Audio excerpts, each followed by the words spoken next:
The following video is intended for mature audiences. It contains horror elements, adult themes, and language that might not be suitable for younger viewers.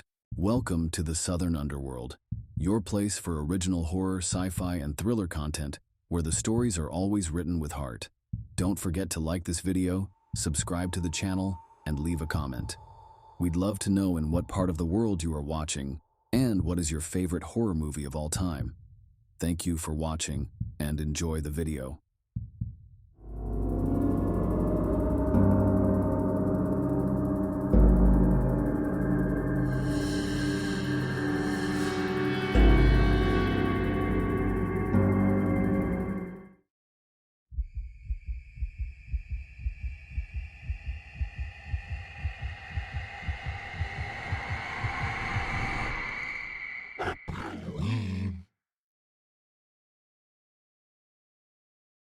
Horror is a genre that thrives on fear, an emotion as primal as existence itself. Yet within this genre, certain figures rise above the rest, searing themselves into the subconscious of audiences, refusing to be forgotten.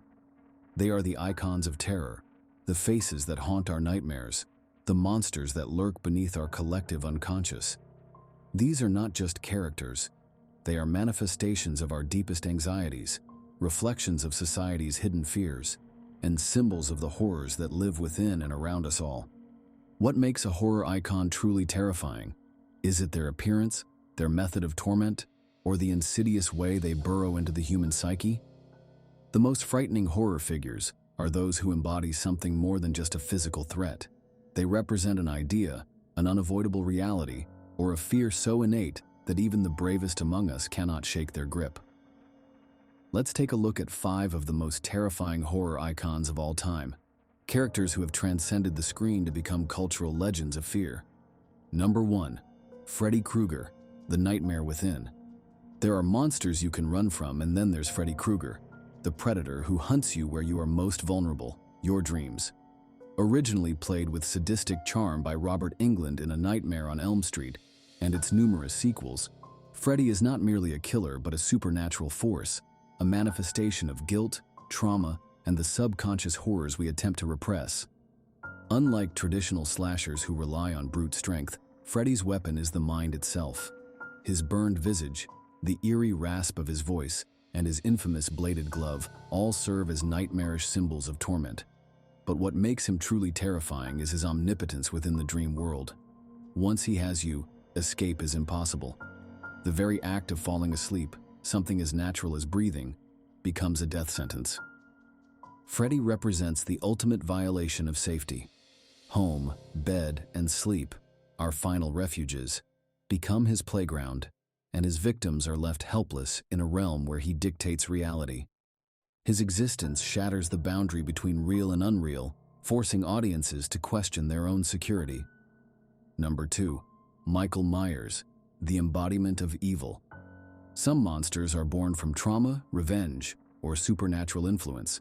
Michael Myers, however, is horror in its purest form. The central figure of John Carpenter's Halloween, Michael is not a man but a force, one without conscience, empathy, or explanation.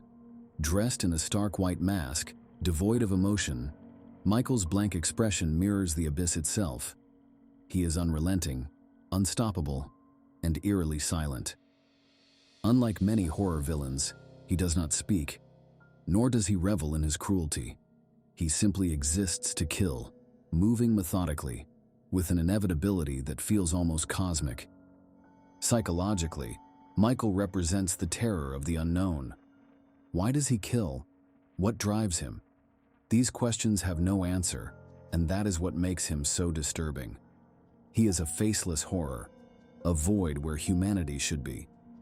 Carpenter's use of the first-person perspective in Halloween forces us into Michael's eyes, making us complicit in his actions and deepening the sense of dread. We do not understand him, and that is why we fear him. Number 3. Pennywise, the face of fear itself. Few figures in horror have the chameleonic terror of Pennywise, the dancing clown. Introduced in Stephen King's novel It and immortalized on screen first by Tim Curry and later by Bill Skarsgård, Pennywise is fear in its most adaptable form. Unlike traditional horror villains, Pennywise is not bound by a singular method of killing. Instead, he preys on individual fears, shifting his shape, voice, and demeanor to exploit the weaknesses of his victims. He is not merely a clown, he is the very thing you dread the most. Psychologically, Pennywise taps into childhood trauma, manifesting as a reminder that fears never truly fade. The children of Derry may grow up, but Pennywise waits, resurfacing every 27 years to remind them that some nightmares are eternal. His presence in it forces audiences to confront their own lingering fears, the ones that never quite disappear, no matter how old we get. Number 4. Leatherface, the horror of the human monster. There are supernatural killers, and then there is Leatherface, the rawest, most visceral horror icon to ever grace the screen. The central figure of the Texas Chainsaw Massacre, Leatherface is not an immortal entity, nor does he stalk through dreams or possess supernatural abilities. He is human, or at least what remains of one. Unlike Michael Myers or Freddy Krueger, Leatherface lacks calculation. He is erratic, impulsive, and disturbingly animalistic. The use of his chainsaw is not precise. It is frenzied, a weapon of chaotic brutality. His mask, stitched together from human skin, suggests a fractured identity, a creature who has lost all semblance of self outside of violence. What makes Leatherface so terrifying is that he is not a myth. He is disturbingly real. Inspired by real-life murderer Ed Gein, Leatherface embodies the terror of isolation and depravity. His family, a cannibalistic clan operating outside the bounds of civilization, represents a horror that feels possible, lurking in the forgotten corners of society. The Texas Chainsaw Massacre strips away the safety net of fiction, leaving audiences with a stark, unfiltered look at madness. Number 5. Jason Voorhees, the Undead Avenger. Few names in horror are as synonymous with relentless pursuit as Jason Voorhees. The masked slasher of Friday the 13th and its sequels is the embodiment of vengeance, an unstoppable force driven by rage and retribution.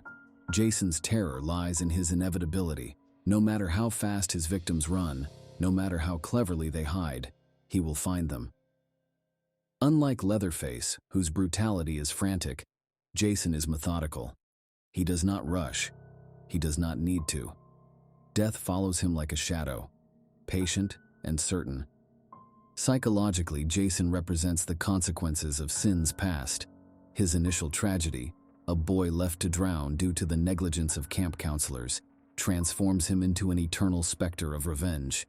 His iconic hockey mask, devoid of expression, creates a chilling contrast to the violence he enacts. He is death itself, silent, slow-moving, and inescapable. The horror icons that endure are those who transcend mere gore and jump scares. They tap into something deeper, primal fears that exist within all of us. Freddy Krueger makes sleep a battleground. Michael Myers embodies the void of emotion. Pennywise exploits our innermost terrors. Leatherface reminds us of the darkness that lurks in the real world. Jason Voorhees teaches us that vengeance never truly dies.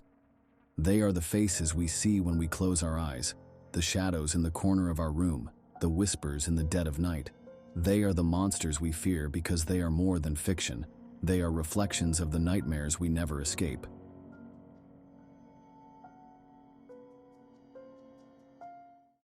Don't forget to like, comment, share, and subscribe to the channel. See you next time. Thank you for watching.